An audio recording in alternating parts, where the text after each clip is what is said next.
Good morning, everybody, and welcome to this episode of Clinically Pressed. On this episode, we have Jordan Murray, who is a registered dietitian with Riverside Corporate Wellness.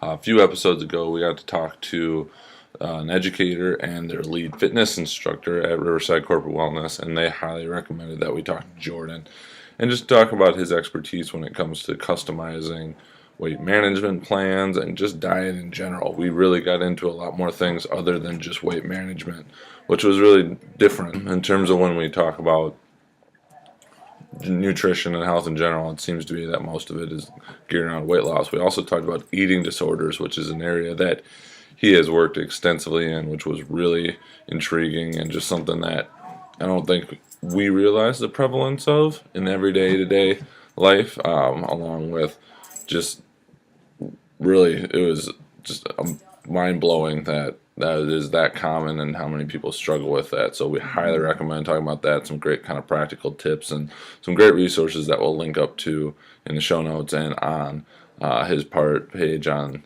clinicallypressed.com. With that, again, please check out Paragon Fitness and Nutrition. Know these guys, really like what they do. They've got all the best intentions. A, giving you a great product. B, giving back to first responders, emergency crews, and military. Highly recommend checking out their stuff, including night gains. Remember, promo code CP15 at checkout to get 15% off. Really recommend giving it a try, seeing what you think, seeing if you can't help out and improve your sleep. Enjoy the episode. Kind of where we're at with it, because we're not extremists on any end. Any reason. It's got to be practical. If people don't understand it, they can't use it.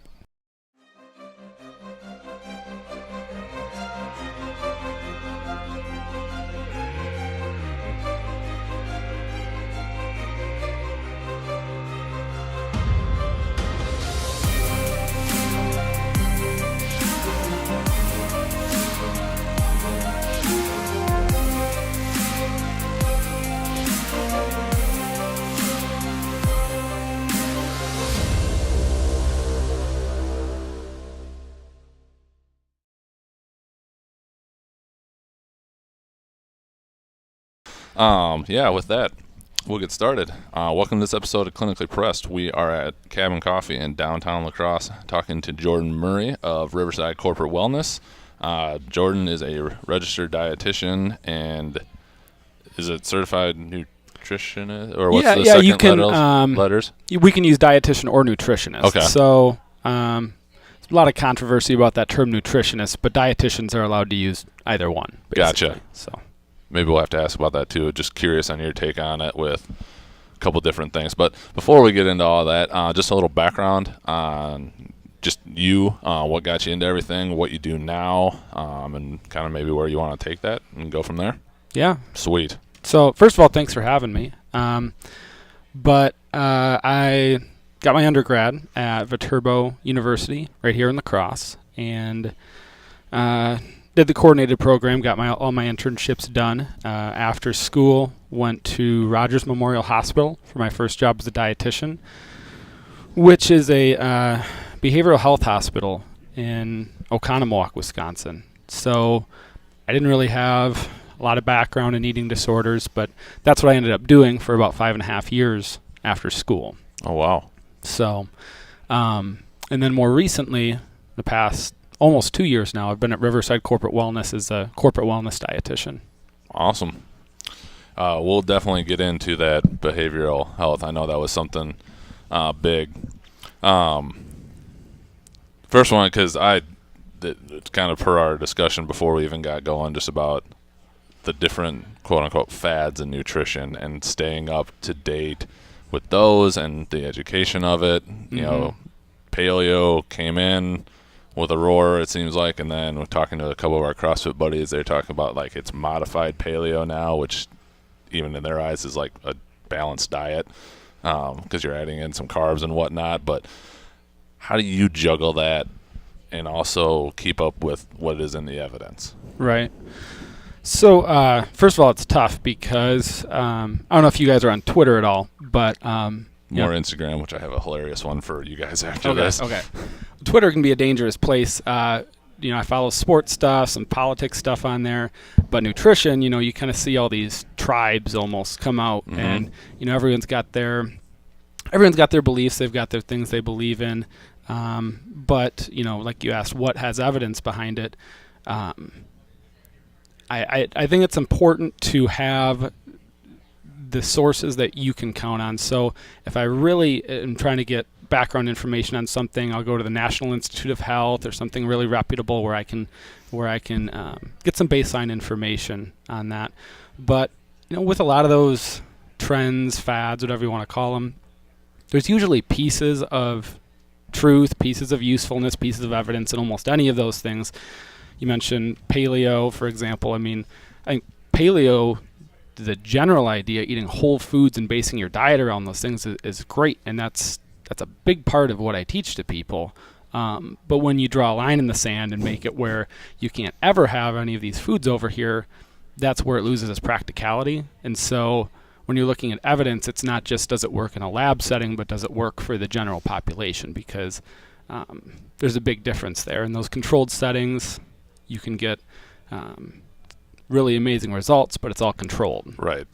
So if you take that out to the general population, first of all, are they going to understand it? Are they going to be able to follow it? So if you don't have evidence that, it's going to be practical for general public, how useful does it really end up being? It's a great point. Yep. So with that follow through, what are some of your recommendations, or what are some tools that you use to try to get people to follow what your recommendations are? So, first of all, I think it's important to understand what the person wants to accomplish. So when I'm counseling someone, I don't want to assume, a lot of people assume, every counseling session is about weight management. And that's what the majority ends up being, but there's so many other topics, and everyone has different focuses. So when you're trying to figure out how to get someone from A to B, you want to know where do they want to be in the future. And so identifying their goals, and you individualize those recommendations to them. Generally speaking, I think mindful eating is a huge tool that I emphasize and I use, talking about having a sense of when you're hungry, when you're full, versus just eating out of habit or eating to deal with emotions, different things like that. So mindful eating is a big piece of it. Making sure people are getting fruits, vegetables, those plant-based foods. I think it's almost impossible to have a really balanced diet without having a good proportion of those foods in it. Most of the things that we don't get enough of, you're going to find mostly in those foods. So funny how that works. Yeah. So that's going to be a big piece of it as well. And frankly, you've got to have a plan that people enjoy. I think you have to enjoy food. We're kind of set up that way biologically. And so if you have a plan that's, I don't know, someone comes in wanting to do a super low carb diet, but they really like all these foods with carbs, probably not going to work long term. So you just have to ask the questions to find out how to get the person where they want to be and know what their goals are. So kind of back to our fads, do you play into that at all? And by playing into it, I mean in finding the thing that works for the person. Like if they go and they read the thing about the hottest thing, do you try and kind of work within those confines in terms of like buy-in? Well, first they have to understand what they're getting into. Right. So keto, you like modify insert whatever diet it is here. Right. Right. Sure. You can maintain the balance. Those fads are kind of useful because people get excited about them. Right. So a great example is the alkaline diet. I don't know if you guys have talked to people about that, but it's kind of the idea you eat these foods with a higher pH that are more alkaline, and it's supposed to change, your blood and your body, and it really doesn't do what it says it's going to do. It doesn't change the pH in your body. If it did, you'd be in big trouble. You'd probably be in the hospital. But it's like the eat right for your blood type kind of thing. Well, that's a whole different thing. Sorry. Yeah, but what's coincidental about that is those foods that are more alkaline, it's more of the fruits, the vegetables, plant-based foods. So people end up eating more fruits and vegetables. They're not changing anything with the pH in their body, but they're eating a healthier diet. So whatever the motivation was to get them doing that, in a way it can be useful, I guess. Yeah. But as long as it's not going to be, something that's harmful, and I mentioned my work with eating disorders, and certainly the extremism with nutrition and diets, if you go too far that direction, you can certainly bridge into disordered eating. There's certain dietary regimens that have been out there on the internet that aren't good for you. Carnivore diet's one. I've seen a lot of stuff on Twitter about that, where it's just you just eat meat all day, basically. And if you want to end up with scurvy, that's a good way to do it. So, whatever trends people are interested in, you do have to make sure, it's not going to cause any harm. With the alkaline and then with the carnivore, because people that are wanting to do that alkaline diet, they tend to shy, from my experience, more away from red meats and that type of thing. So with going along with the fruits and veggies, do you give them recommendations on telling them, perhaps it's not necessarily bad to cut out red meats and you're going to get some important nutrients from those foods as well, or how do you tread those waters? So it's all about proportion. I talk a lot about context. So people want to draw the line. These are good foods. These are bad foods. Should eat these foods. Shouldn't eat these foods. That's really not the way it works. There's foods we need more of. There's foods that we do better with less of. Sugar. Red meat could fall in that category, I think, where there's some evidence that having a lot of red meat in your diet probably isn't very good for you. But, if they're not getting enough protein, if they're not getting iron from other foods, then red meat could be useful in the right context. So I like to compare it with like the cast of a movie. You've got your lead actor, your lead actress, maybe that's your fruits and vegetables, maybe that's your whole grains, your legumes, things like that. But there's room for a supporting cast too, and they're not going to be in every scene of the movie, but they're going to be in there and they're going to be important to the whole picture. So maybe something like red meat would fall along those lines, just to help explain. If you're not going to see these actors in every scene of the movie, maybe that's how you view these foods as well. You're not going to have them at every meal. Right. That's when it gets to be a problem, because it's all about proportion. It's all about context. I like that analogy. I had never heard that one before. It's a good one. With the eating disorders then, I guess kind of getting down that line, is that something that you guys see pretty frequently, or is that just more, I guess, not just time to time, where it's very serious, obviously? Yeah, I was curious about that too. In the athletic population, in certain aspects and certain sports and whatnot, it seems to be, it doesn't matter. Like, it's not uncommon for us to talk about it. I'd be curious if that's something just in Gen Pop or corporate wellness. Yeah. Obviously, at the behavioral hospital, that would be something that would be so in corporate wellness, I think the population kind of reflects the general population for the most part. We've got, at RCW, we've got over 2,000 corporate clients, plus their family members that we're working with. So it's a big enough sample, it kind of reflects the population. And people don't realize the prevalence of disordered eating in the general population. It's about, it all depends on how you define it, but between 8 and 9% of the population will have some form of disordered eating in their lifetime, and that doesn't mean that they have a severe enough case where they have to go get treatment for it, but they might go through an episode where maybe, they're dealing with some depressive symptoms, something like that, and maybe they're using food to cope, and it's sort of like binge-type behaviors. So that's almost 1 in 10 people are going to have something like that in their lifetimes that they deal with, and most people kind of move past it on their own, and in the more severe cases, that's where treatment comes in. So as far as my experience at Rogers and working in the focused area of eating disorders there, athletics were definitely a theme. So we were one of the few hospitals that accepted males in our residential program. So there's a lot of programs across the country, specifically residential programs, that don't work with males, and there's a lot of reasons for that. But so we saw a lot of former wrestlers. I had a college football player for females, swimmers, a lot of cross country runners, gymnastics, a lot of the ones you commonly think of. But in those sports, there's definitely a higher prevalence in certain sports. Anything where weight and appearance is a big focus. So generally speaking, especially with anorexia, the personality type tends to be very perfectionist. So those high achievers, a lot of times they're some of the better athletes. A lot of the people that I worked with, they were the star athletes on their team or in their program. So definitely saw a lot of athletes, and just in general, it's just more common than people realize, and again, especially more common in men. It's about 2 to 1, I think, for adults, females to males, but that's still a higher proportion, I think, than the general public would expect. What would be the most common, like, disordered eating things, or is that just a catch-all term for it? So, like, to dumb it down, like anorexia versus bulimia versus the kind of the big ones.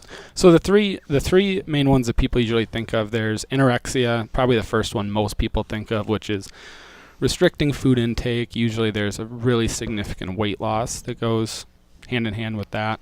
Bulimia is sort of the cycles of uncontrollable binge eating paired with some compensatory behavior. People think of purging or self-induced vomiting, but it could also be using laxatives. It could be excessively using exercise to compensate for the binges. Interesting. So that can, like, diagnostically, that can still be bulimia if someone is binging, but then, and I'm not talking about going out and running 1 mile to compensate for it. I'm talking about running 20 miles to compensate for it. Right. So it's at those extremes. Binge eating disorder is probably the third one most people think of, and it's actually the most common. It wasn't considered an official diagnosis until about 5 years ago. So in the last 5 years, obviously, the prevalence of that, it's always been there, but now it's being diagnosed. Gotcha. So that's actually, I think, by far the most common diagnosis at this point. And then there's the more, obscure ones, which, don't fit into the boxes of those first three we talked about. So ARFID is an acronym. It stands for Avoidant Restrictive Food Intake Disorder. So basically what it is anorexia, but without the body image issues. So it's food avoidance, but there's another reason for it. So an example would be if someone had a really extreme fear of choking.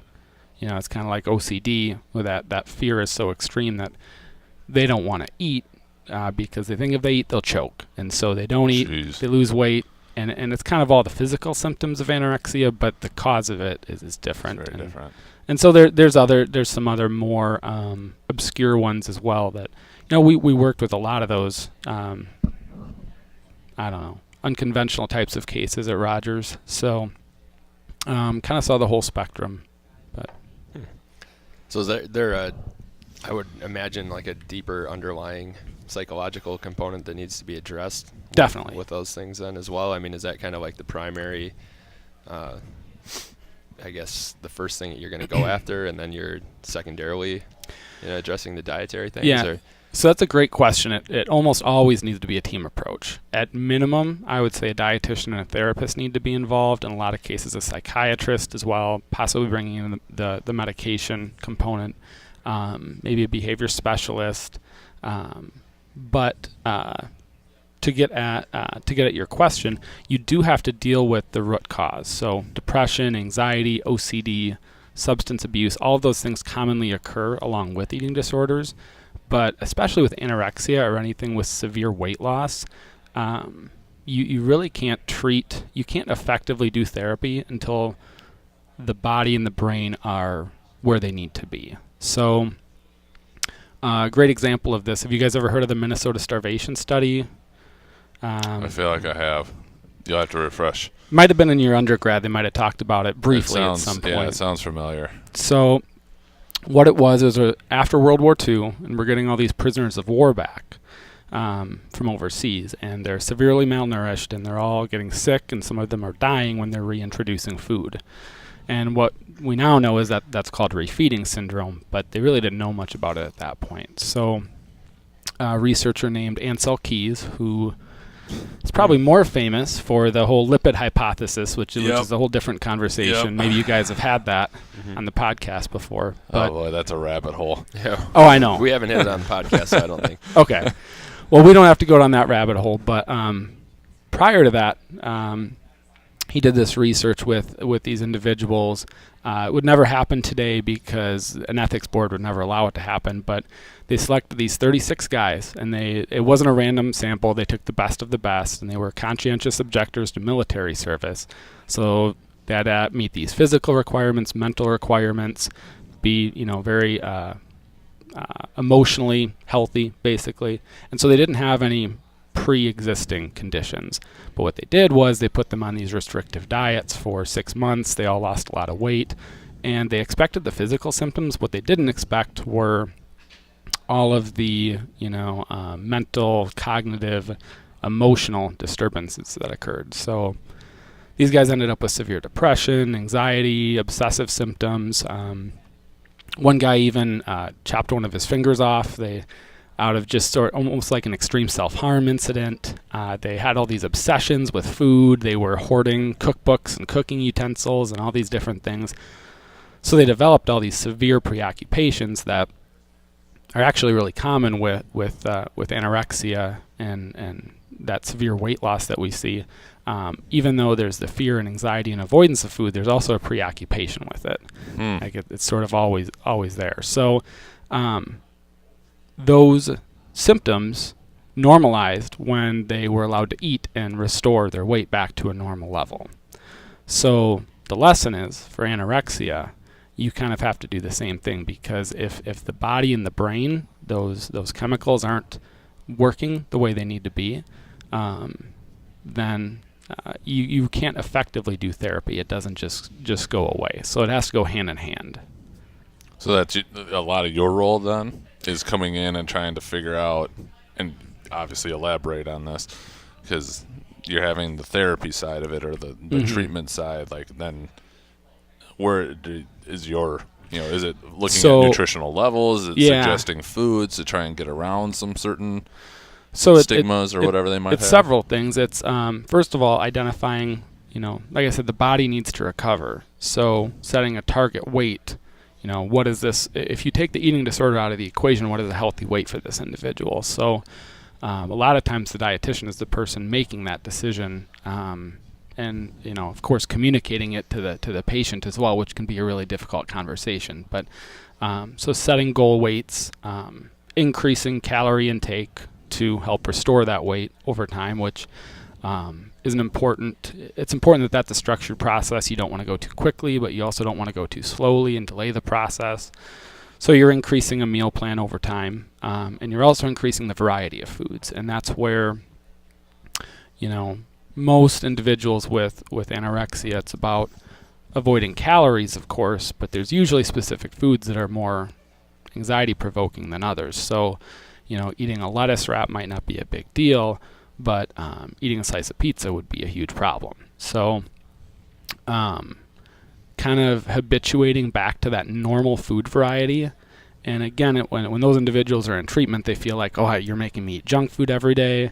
You're a dietitian. What do you even know what you're doing? You're asking me to eat a cheese. I had a lot of sessions where I'd sit and eat chips with a patient, things like that. And it seems kind of backwards for a dietitian, but really you're just trying to help them habituate to being around that normal variety of foods so they can function in life. They might eat those foods a lot in treatment. They might not eat those foods a lot after treatment, but on the occasions when it's normal and expected that they do so, they can do it. Does that make sense? Yeah, very interesting. So that's part of the dietitian's role, to identify what are those fear foods, and then gradually reintroduce them. And there's a whole process and science behind that as well. But I guess those would be the main pieces of it: managing weight, possibly setting weight goals. Not everyone with an eating disorder needs to gain or restore weight. Someone with bulimia could be a totally healthy body weight, because sometimes those extremes, the binging and the compensating, they sort of balance out. Mm-hmm. And so the weight might not change that much, but there's a lot going on behind the scenes where bulimia can be every bit as fatal and as anorexia. You don't see it from the outside. Right. Sure. That makes a lot of sense. It's very interesting.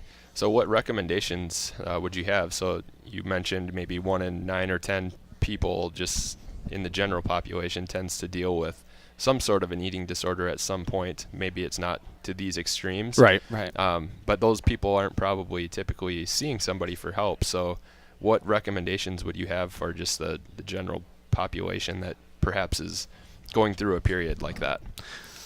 Well, as far as risk for an eating disorder, the number one risk factor for a severe eating disorder is having a significant weight loss, which is kind of a catch-22 because we also have a population that is struggling with excessive body weight. And so that's obviously a problem. You don't want to go too far one way or the other. But having some balance in the diet, having eating a variety of foods is important, and I think the rate of weight loss, biologically, you might be able to lose weight at a faster rate, but there's sort of a psychological aspect to it that backfires on a lot of people, and some people get kind of hooked on that weight loss. Or I've worked with a lot of people that unintentionally lost weight and didn't have any disordered eating prior to that. Mononucleosis. I had a couple patients who had no problems with disordered eating or anything like that. Got mono, lost a ton of weight, and then didn't want to regain the weight afterwards. And so for anyone who has weight loss goals, I think having a good plan, something that's individualized, something that's reasonable, and I think as far as rate of weight loss, in the early stages for certain people, maybe at a really high BMI, 3 to 4 pounds a week might be realistic for those people. But for the most part, it's going to be 1 to 2 pounds a week. And if long term, if you're losing more than 1 or 2 pounds a week, that's probably a little bit hazardous. Sure. And then you mentioned the mindfulness techniques. Do you have specific recommendations that you suggest for people to follow to just be more mindful with their eating? So it's really difficult because we're sort of a clean plate society, I would say. If it's in front of us, we eat it. That's definitely a problem that I've had. Yeah. Oh, and me too. And also my wife's. Gotta So- clear that one. Yeah.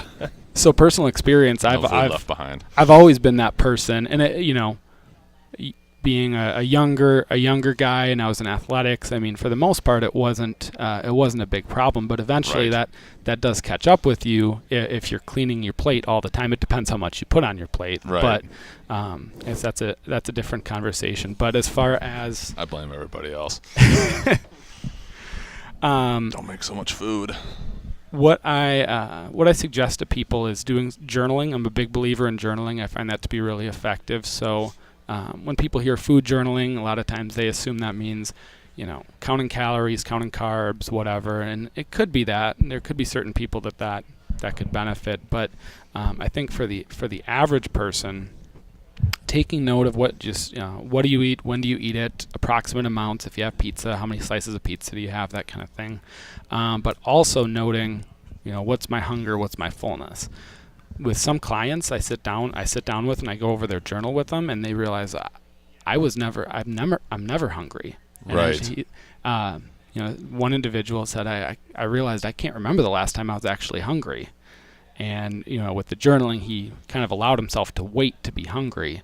And he realized, well, I could have a smaller breakfast because I'm still full when I sit down to eat lunch. And then he was actually hungry for lunch, and kind of developed that more natural sense of hunger and fullness. Because what I have people do is score it from 0 to 10. Mm-hmm. So 0 would be like as hungry as you can possibly imagine yourself being, deserted island hungry, and then 10 would be like Thanksgiving Day full. Right. So you have those two extremes. You don't want to be near 0s and 10s. You kind of want to be at 3s and 7s. But what I find with a lot of people is they live between like a 6 and an 8. And Okay. they really don't even notice being physically hungry. Now they eat because it's time to eat, or there's some cue, I should be eating. But if you really get in touch with those physical signals, your portions might look different, the timing of how you're eating might look a little different. So building that awareness, I think, is kind of at the core of the mindfulness piece with eating. That's one I've tried to figure out, just almost to your exact point, because I even look at like today, like I won't say go all in on intermittent fasting, but I like the concept of it. But it was more so because of like the hunger thing. It's literally like today I've had coffee. The only thing I've had in it was some like protein, collagen protein, and MCT. So that's some form Right. of fuel. But like sitting here now, not hungry, but do I go and still eat lunch? Right. And That's where I've kind of gone back and forth of. And so I don't necessarily counsel people to skip meals, but if you kind of check in and say, well, I'm not that hungry, maybe I just need the basics right now. Right. A little bit of protein, maybe a fruit or vegetable with it, and maybe that's enough. Something to get you through your day, but if you're not hungry, maybe you don't need like the full spread that we often get at lunch. So The refillable salad bar. It's hard to say no there. Right. 5 pounds of salad. So you have a blog, and I assume you use that to kind of help communicate information, to clients and whatnot. Do you use other resources as well for them to kind of go and like learn more, just so they're more educated? And I would assume that would be more well-rounded and lead to better outcomes.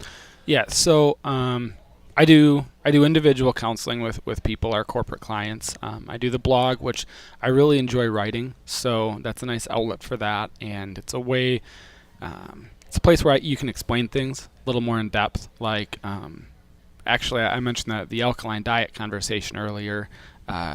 Last year, that was our most popular blog post. That got 250 or 300 hits. So, that's something where someone Googles alkaline diet, maybe our stuff comes up, but for our corporate clients, we can direct them to the website and say, this is a good source of information if you have questions about the alkaline diet, or I did one on bacon and cancer and kind of those more controversial subjects that if you just Google it, What you'll about find. butter and coffee? No, you don't have to get into that.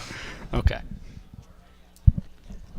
You get questions like that quite a bit about like specific maybe things that people see in the mainstream media that like the sky is falling, the world's going to end because of X, Y, or Z. Yeah. Questions and counseling sessions inspire most of the better blog posts that I end up doing. I can only imagine. Yeah. I can see that. That's Like- we do the same thing. We even do it with this. It's just like, what question do you answer all the time? Yep. Turn it into a video. Because there were headlines, I don't know, it must have been 6 or 8 months ago that coffee was a carcinogen. And so everyone was worked up about that. It only lasted a few weeks, but I did a blog post on it, and we sent it out in an email and whatever. So just to kind of calm people down about that particular topic, or The war on coconut oil, like that Yeah. went Oh my off God, for a yeah. couple Yep. months where it was just oh God. Yeah. Actually, we did a blog post on coconut oil. I get a lot of people ask me the question, should I even bother eating white vegetables? Because we try to preach this whole eat colorful fruits and vegetables, sure. and they're like, well, I shouldn't eat onions, or I shouldn't eat cauliflower, and it's like, no, that's not really the point of that. Lord. White's But- still a color, right? Yeah. So, Or the absence? I don't know. Whatever. Absence of color. but we also do we do some cooking classes. I've tried to do grocery store tours. I've kind of struggled to get enough interest in that, but I try to look at those nutrition-related life skills. So if you go to the core of, okay, why is someone struggling with poor eating habits, you follow the chain back up. Well, what's on your dinner plate at home? That comes from what's in your fridge or your pantry. That comes from, the things you buy at the grocery store. And how do you decide what to buy at the grocery store? For a lot of people, they walk in without a plan. So if they go into the grocery store with a plan, Right.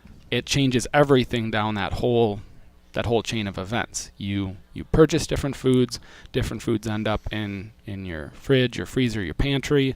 Different foods end up on your plate at home. Yeah. So you kind of have to look at that whole chain. Yeah, finding totally that see that. that first thing that makes the If it's difference not for there, all you of can't them. eat it. Right. If it is, Yeah, I do that with it becomes cheeses. awfully hard for and your you're- willpower. You're going to eat something. Yeah. You're not going to deprive yourself, nor should people. But if you don't have a plan, it's just kind of an impulse a lot of times.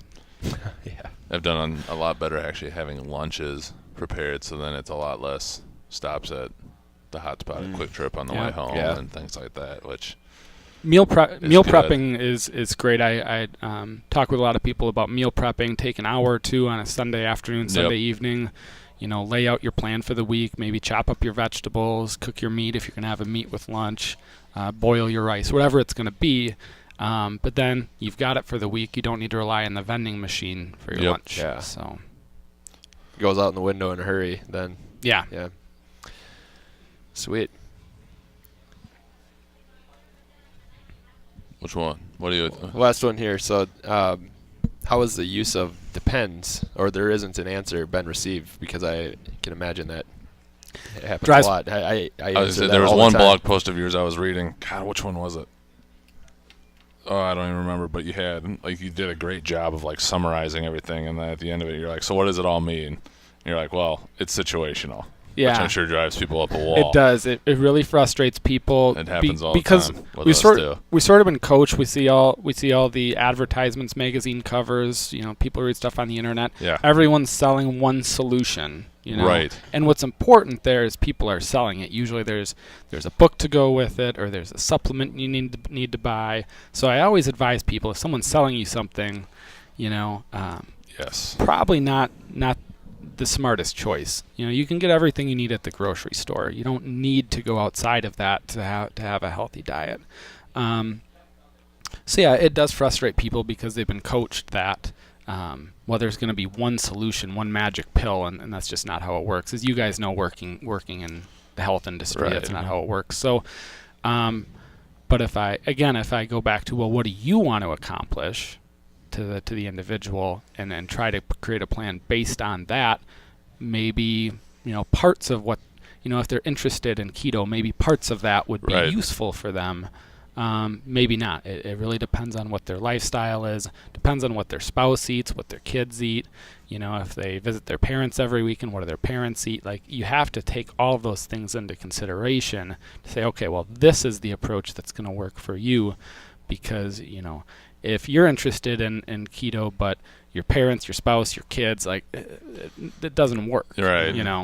So You kind of hit on it, and I'm just curious of your take on it with supplementation. Like, we've got our stances on it. Like, we both utilize some version of them. Is that something that, what are your just general thoughts on it for your general people? And then also just curious, is that something that comes into play at all with the disordered eating in terms of trying to get specific levels or things back quicker or more efficiently? So, for the general population, I think most people don't need supplements unless they have, major gaps in their diet, and maybe even not major, but if they have gaps in their diet where they're not getting certain foods, or maybe certain people don't absorb certain nutrients well, like iron. Some people just do not absorb iron well, no matter what they're doing with their diet, so they just might need extra supplementation for that. I don't think there's like a nutrient that I would say everyone should supplement. Okay. Again, you look at, you ask yourself, is it going to do any harm? Right. So if you're taking an iron supplement or fish oil or those kind of things, it's not going to do any harm.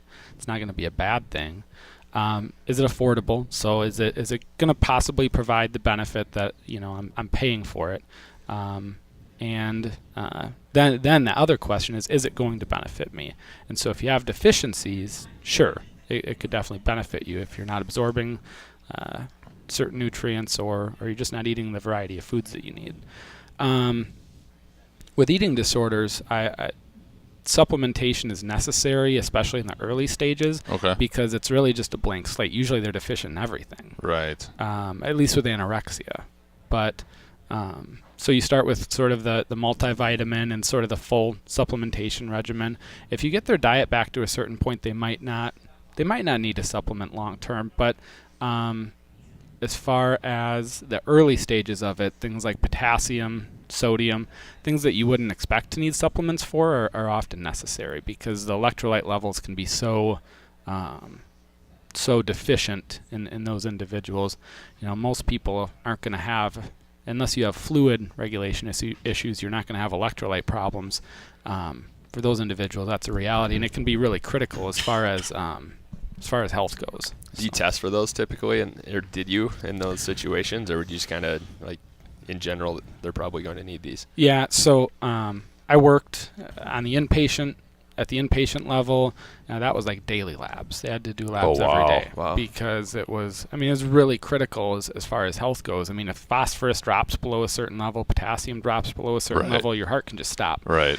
And those individuals, it was a real possibility that could happen. So at the inpatient level, we were looking at labs every single day.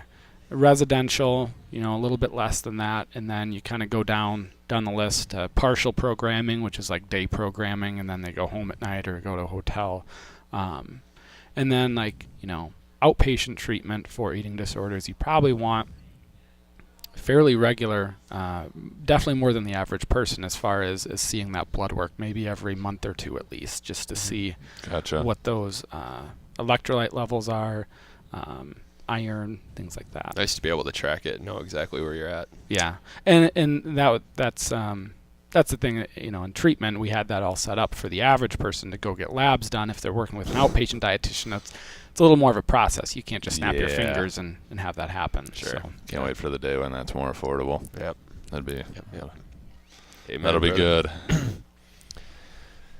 Anything else that you wanted to cover specifically before we hop into kind of the questions we ask everybody? Anything we didn't touch on? Well, we could go on for hours, I'm sure, on different things, but yeah, I could talk about the eating disorder topic probably all day. That was something that, again, I didn't have a background in it, right? And I think it would even be fair to say I didn't have a particular interest in it, but it was like, well, I just got out of school, I need a good job, and it was a good job. And within a couple months, I realized it was a really good fit for my personality, because I'm not the type of dietitian that is very rigid or strict. Wednesday night basketball league, I get pizza on Wednesday nights after we play basketball. Darn Skippy. I just put out that many calories. I'm going to enjoy it and not feel bad about it at all. So, my personality fit because I was trying to help people get back to a less rigid eating pattern. And so I really enjoyed working with eating disorders and still keep a particular interest in that topic. So I could talk about that all day, but as far as the other stuff, I think we covered everything that I'd like to talk about. Cool.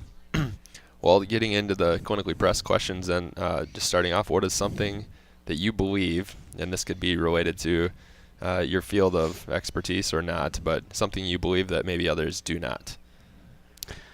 Well, I think I would put a much bigger emphasis on sleep than most people. Relating it back to health and wellness, I feel like sleep does not get the equal billing that diet and exercise do as far as its effect on health, but I think it's equally as important as those other two factors. So that's something I talk about with clients. I always ask them, what's your sleep pattern like? Not only quantity, but quality of sleep. And, it's a little harder to give a prescription for that because, some people just, really struggle to sleep, but at least knowing that variable is really important. So I think I put a bigger emphasis on sleep than certainly most dietitians would, but providers in general. Do you run into that quite a bit with corporate?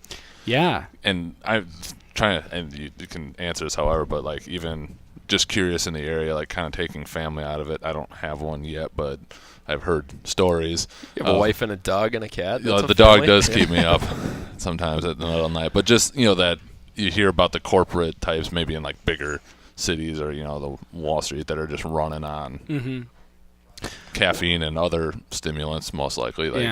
Is that something that you see commonly? Definitely.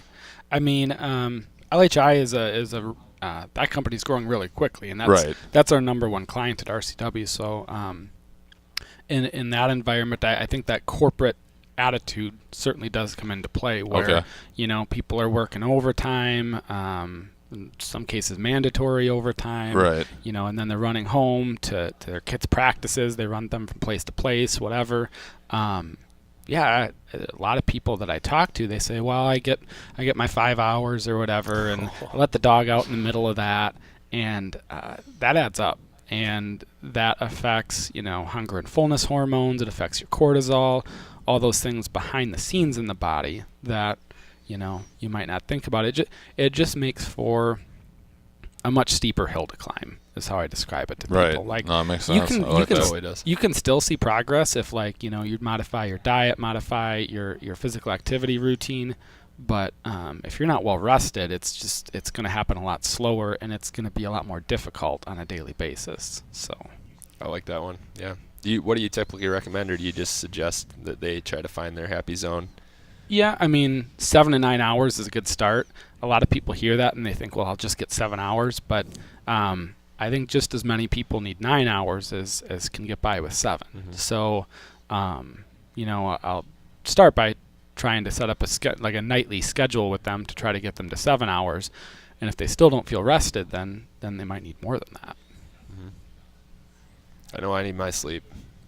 Definitely do. And I struggle if I I've don't. got to credit my wife for that one. That's something that she's a nurse, and Okay. she's always really felt that sleep is sort of the X factor. And Right. the more I've worked with people, I've really seen that if you can get someone to get better rest and better sleep, then the rest of the stuff falls in line a lot more easily. Totally So, believe that. Yeah, it's been a big focus of trying to figure out better quality, like still looking at quantity, at, Mhm. shooting for the 7, but figuring out like the routines to set Yeah. yourself up to actually get good sleep, to when you're actually sleeping, no lights, Right. cool, Yep. The temperature different is a things big like deal. that. Yeah, but that's been a focus I've been trying to do lately and was going to try and quantify some of that. I went as far as turning the Wi-Fi off during the middle of the Good night. for you. Nice. Put it on a timer. Yes. Just like the Christmas lights. We got to get on that I'm train. curious. So, what's the idea behind turning the Wi-Fi off? So I listened to all kinds of stuff, and this kind of comes back to our random things. There was a guy who did a lot of research on electromagnetic frequencies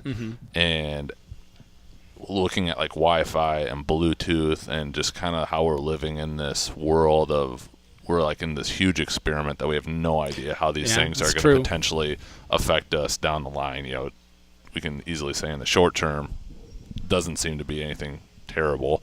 But he was saying like he would actually go around with like a EMF reader and documented like his own sleep quality plus looking at stuff like that. And he said he stayed at one hotel and the Wi-Fi router was like under the bed and it was just emitting, and he tried it one night where his sleep just sucked, and he was equating it to that. So I think there was a lot of that, and I've heard ones putting phone on airplane mode or turning off the transmission of it all. And so he was saying with Wi-Fi, either try and put it as far away from your room in your house so you're not like right on the hotspot of it. Well, in our house it's directly below our bedroom, so I was like, well, we're never going to use the Wi-Fi in the middle of the night, so giving that a try. I don't know if it's made any difference yet.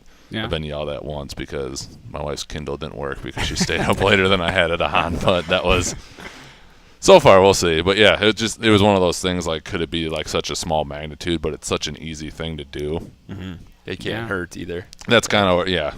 Plus it that was one of several things we're giving a try. Nice. So, yeah. That's cool. Never heard of that one. Yeah, it was, I can't remember the guy's book. I haven't read it either, but it was convincing enough to be like, well, for an $8 timer for your outlet, let's give it a shot. Yeah. So Yeah, and then you set it and forget it, and you don't have to worry about Right. it too. Yeah. Yeah. And if you tracked before and after and really saw a difference, then yeah, and that's one I've been trying to look at just in general on how I'm feeling, but there just seems to be too many variables to try and control for.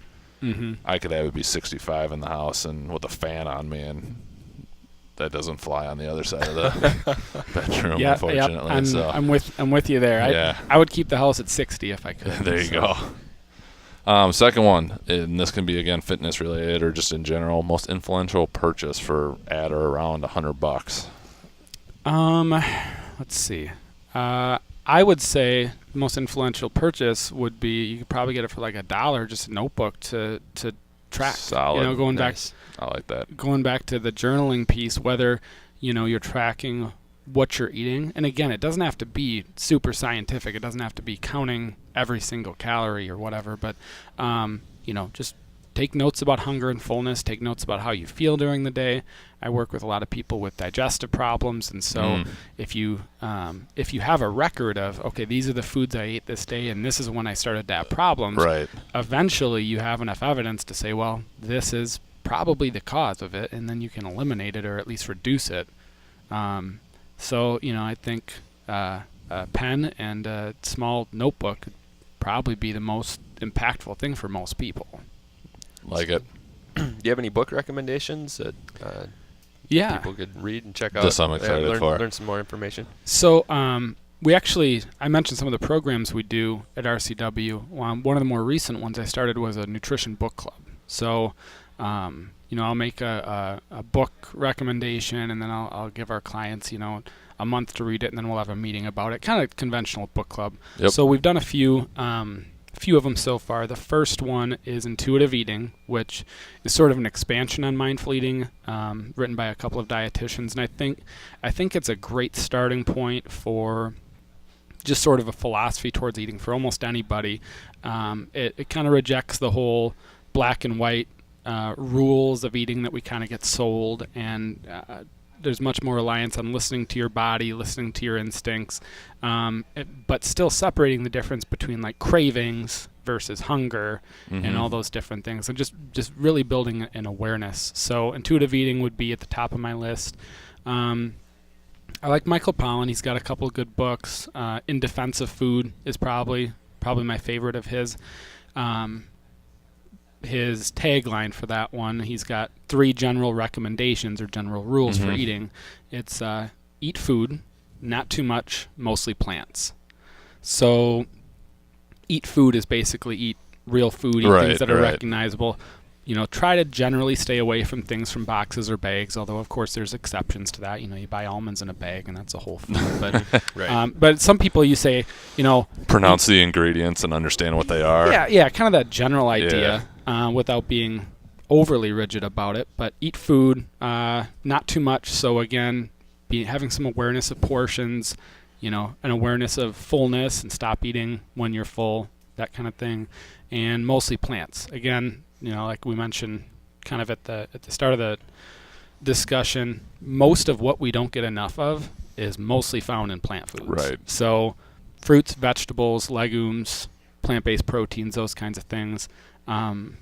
It's pretty certain we should be eating more of those foods. So it's a hard one to argue. Yeah. In I most like cases. those books. I've read those both, and he just came out with a new book, I thought, that I was trying to... I haven't read it yet, but I wanted to read it because... It's on psychedelic mushrooms. Is that what it is? Yeah, really? It's kind of... I haven't read it, but I read a review of it, actually. Oh, it's a whole other topic. There's one cooked? That must be a different one. It's a newer one than that. Okay. So I think it's kind of a departure from sort of his nutrition advice, and it's more about psychology and psychedelic mushrooms. How to change your mind. Yeah, that's it. Got it. Yeah. Oh, that could go deep. He presents it in a very reader-friendly format, Yes. I think, too. Yeah. You don't have to have like a super in-depth understanding of like nutrition and all that. There's also a documentary little series that he has as well. I checked out one of them. I haven't watched them all, but it was interesting. What is that? I don't remember the name of it. It was on Netflix. So, It's on Netflix? so, Okay. Add it to the I think list. it was like this one was based on fire and just like things that you do with fire and cook, and then I think there's other ones based on like I don't know if it's soil, air. Yeah, like kind of like sounded the like different Power- elements and Interesting. Power Rangers. What show was that? Captain Planet. Yeah, Captain. Power Rangers. Anyway. So yeah, and then I guess the other book again this is the third book we did in the book club, was called The Blue Zones. You guys ever read that? I have not. Okay. So the Blue Zones describes areas in the world where people live exceptionally long lives. Okay. So, an exceptional number of these people live to age 100 or greater. So there's 5 of these areas that they identified, and it was Dan Buettner, I think. He worked for National Geographic, or worked for them. And one was in Loma Linda, California. One was in Greece. One was in Costa Rica, Sardinia, Italy, and then Okinawa, Japan. So they're all over the world. It's not just like in one little pocket of the world, but they were able to identify there's actually several common characteristics amongst these populations. So mostly a plant-based diet. They don't eat a lot of meat. They have basically daily physical activity programmed into their lives. They don't go to their gym, Right. but they're harvesting things. They're herding goats or whatever, but they have a reason to get out and be active every day. They tend to be outside a lot. There's a few other things, but the nutrition lesson is basically, eating mostly plant foods. And I think it's interesting with all the low carbers out there that are, anti-carbohydrate.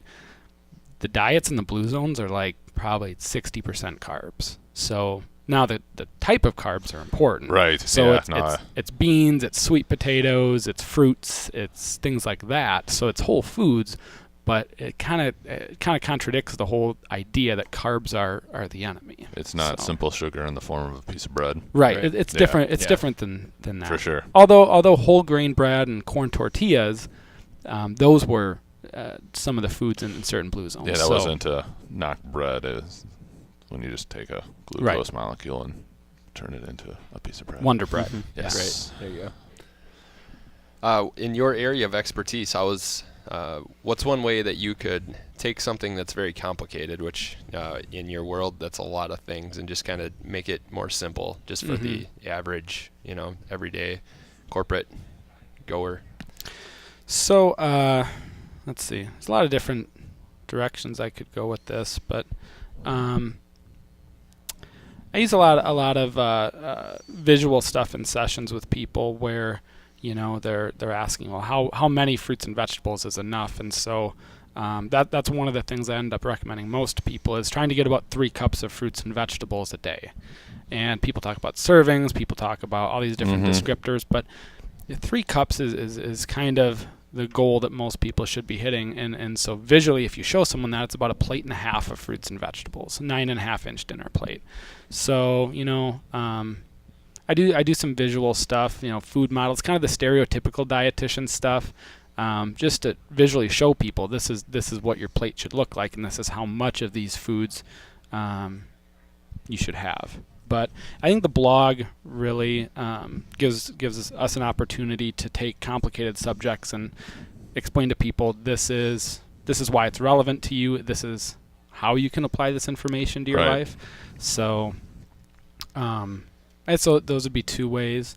The other thing is going back to the journaling again. If I get a chance, if someone journals and I get a chance to look at that journal with them, a lot of times they'll have 100 entries from like a whole month of food. But if we sit down and look at that together, we can pick out 2 or 3 trends. It's like if you change these 2 or 3 things, that's it. Like a lot of people aren't as far off as they think. It's 1 or 2 things that they change. For sure, make a huge difference. So. Yeah, it's one we've looked at in terms of even trying to like help athletes with stuff is just change this one thing. Don't change the whole shebang. Change this one thing. Let's start there. Yeah. And then off they go. Yeah, a lot of times with people, I'm just, especially those first couple meetings, you could set a dozen goals. Right. But if you just set 1 or 2 goals and say just focus your energy on these, that's where you can have the biggest impact. Yes, definitely. It's a lot more sustainable for follow through as well. Same thing for patients. I'll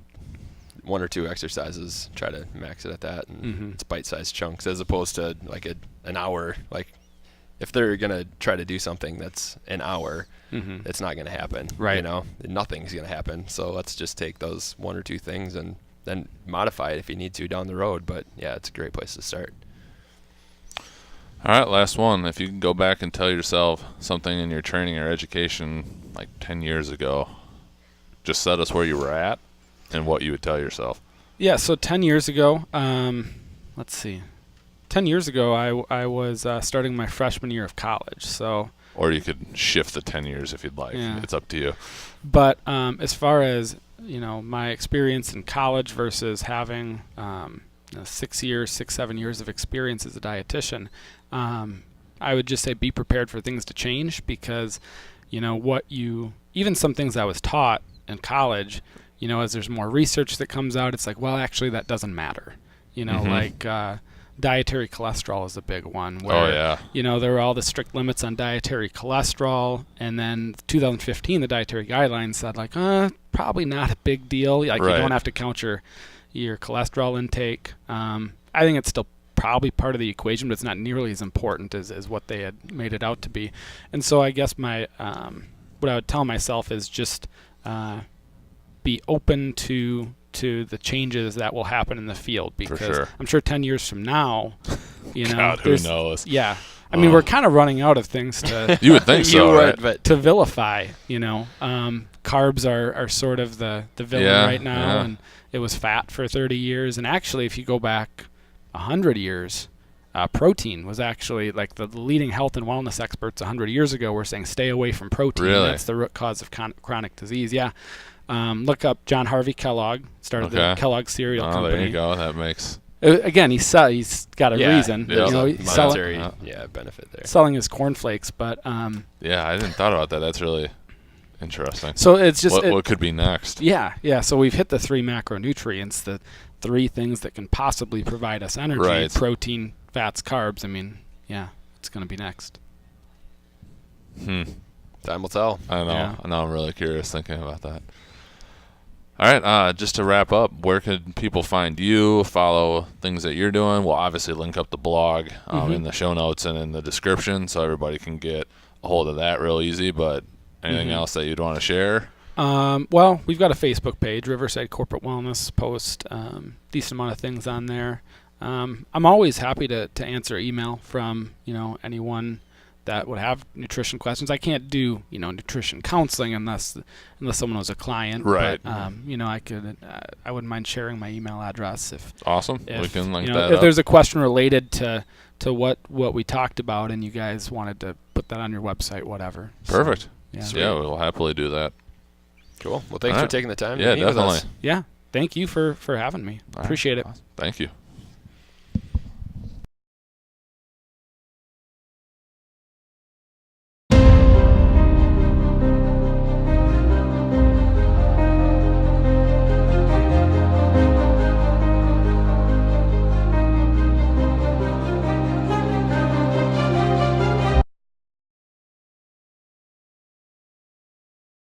Thank you for checking out this episode of Clinically Pressed. Go to clinicallypressed.com for full show notes and links to everything that was covered in this episode. While you're there, you have access to all of our episodes, insights, and shorts. You can find Clinically Pressed on YouTube and any podcast outlet. If you could give us a rating, thumbs up, or review on how we are doing, we would greatly appreciate it. To get more free content delivered to your inbox, sign up for the Total Athletic Therapy newsletter. You'll get direct links to all new Clinically Pressed episodes, reviews on some of the latest research in health and performance, and links to related podcasts and other items meant to help you make the complicated simple and optimize performance. Thank you for listening, and see you next episode.